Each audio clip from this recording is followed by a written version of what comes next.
కనురెప్ప వేసి కనురెప్ప ఎత్తడానికి వినా ఇంకా ఆయన ఎందుకో పనికిరాడు, బ్రతికున్నంతకాలం ఇలాగే ఉండాలి అన్నారు.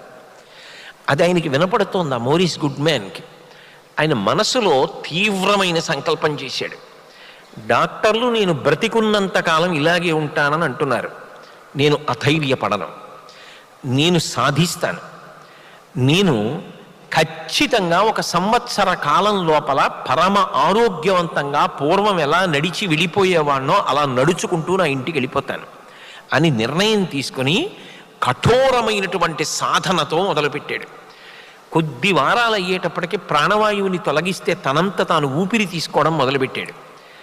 తర్వాత పరిశ్రమ చేసి సంకల్ప బలంతో ఉత్సాహంతో ఆరోగ్యాన్ని కొని తెచ్చుకుని ఆహారం తీసుకోవడం మొదలుపెట్టాడు. ఖచ్చితంగా 1 సంవత్సరం పూర్తయ్యేటప్పటికీ అతను పెట్టుకున్న రోజున వైద్యశాల నుంచి నడిచి